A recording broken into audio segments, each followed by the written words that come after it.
the darkness surrounds us. It's time to light up the night. It's time for Zero Dark 30 with John. Yay! Cut out the jibber jabber. Don't be babbling like a fool. Say what you got to say. That's all. Then shut your dang pie hole. Hey everyone, welcome back to the Prepared Mind channel. Blasting out of the bunker, Zero Dark 30. Here we are. I tell you what, predicting the future, right? Being a prognosticator, a secular prophet, if you will. Tell you what, yeah, I keep getting questions. When does it start? How will we know when it is time? You know, but really, when does it start is the big one. People have asked this for years, but the urgency in the voice, in the tone, is growing. When does it start? It being, well, the freedom seed spreading season. When is it time to plant everyone who needs to be planted so that we can harvest liberty once again from the land? Well, let's just, I can't give a time. I can't give a date, but what I can do is talk about trends. I can talk about reports, attitudes, surveys, polls. They're not asking that question, by the way. CNN or Rasmussen is not calling people's houses and say, when do you expect civil unrest to sweep across the entire country and world in an effort to get rid of the scumbag elites and their bullshit control? But we can know from history how far people can be pushed. And we can know from history when they fight back. Now, one of the best examples, of course, is the Roman Empire. But I'm not talking about the very end. I'm going to talk about before stuff went haywire and the Roman Empire collapsed. Long before the Roman Empire collapsed, the people said enough is enough. And they started fighting each other, one another, as partisans, right? Partisan conflict. Some might try and call it civil war, but no, these partisans just wanted to fight each other. Civil war. You know who it was between? It was between the Christians and the non-Christians. Right? The fabled Library of Alexandria was burned by the Christians. Supposedly, reportedly, right? There were conflicts between them. Remember the Romans, or the Roman citizens, the anti-Christians, what did they do to the Christians? Well, they fed them to the lions, right, in the Colosseum, for sport, for entertainment. Humans were torn to pieces, killed in front of everyone else as a spectacle. Well, Trump is not quite a Christian sacrifice, and certainly the lions aren't tearing him to pieces. He's still tearing them to pieces. But that gives you an idea of where we're at. Would they like to throw him to the lions, literally? You see, they threw the Christians to the lions, and Christians fought back.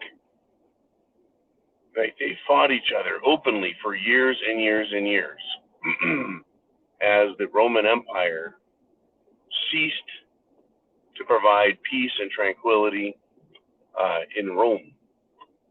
They started to fight amongst each other, attack each other violently as the system was failing. So again, it's a process, not an event.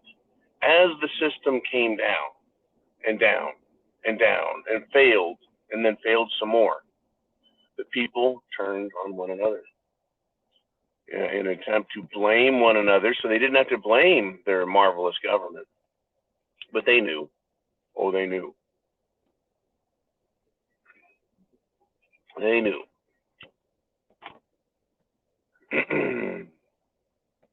Another example we can turn to. When is it going to happen? Another example is Jerusalem. The Jews under the Roman yoke, Roman slavery, Roman occupation. A lot of people believe, yes, our country is occupied right now, right? Not by a foreign nation, but we're occupied by our own government. That is, the government is lawless and it's violating our rights. It's violating its own rules. It's failing to do its own job, so we are suffering. So what happened in Jerusalem? Well, the people there did not like the Roman government. Now, they liked it or did not like it. They rejected it and even had various rebellions, violent rebellions that occurred several times.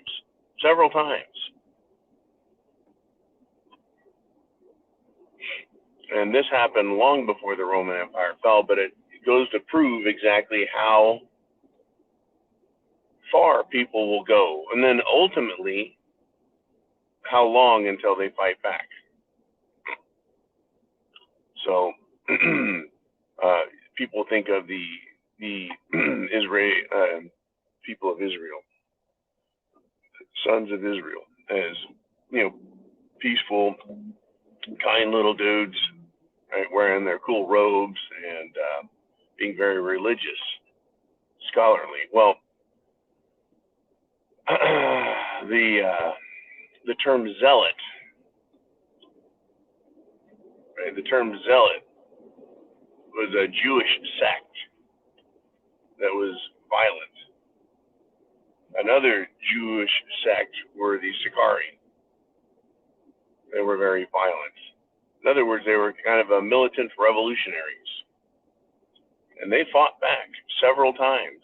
They had one rebellion, which if you look it up in the, if you look it up online, Masada, they formed a rebellion and then ended up retreating to Masada, this mountain-type fortress, where they held the Romans off for a long, long time. And I can tell you that ultimately, just a couple of survivors made it. But the the Jews there who fought back, rebelled against the Romans, they chose death over slavery. And I think it's an excellent example of human strength. I think people should take it to heart. When is it going to happen, folks? When the people have had enough of this bullshit. When there is no other choice but violence. And look at the left. They're the ones promoting it, calling for it, threatening it, and taking action. There will have to be a response. There will have to be a response. In the old days, before the internet, in order for people to get together and form associations and then act, they had to be in groups. So within a geographical area, a city, a state, if you will, they would be grouped together so they could be easily rounded up and they could easily contact one another and resist or fight. Today it's a little different with with phones. Networks are national and international, but the people aren't grouped together geographically. They are spread all over. So it's going to be hard to fight them because they're going to hide, they're going to scatter like cockroaches and run under rocks. It'll be harder to root and rout them out. But it's coming, folks. How long until it happens? It's coming.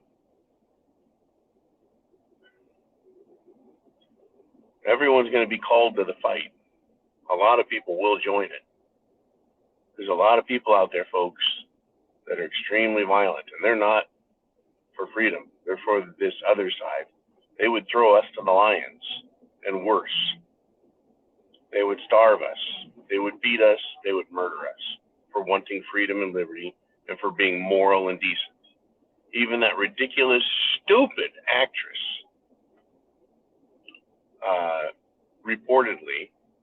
it was reported yesterday, that she said that she will fuck anybody up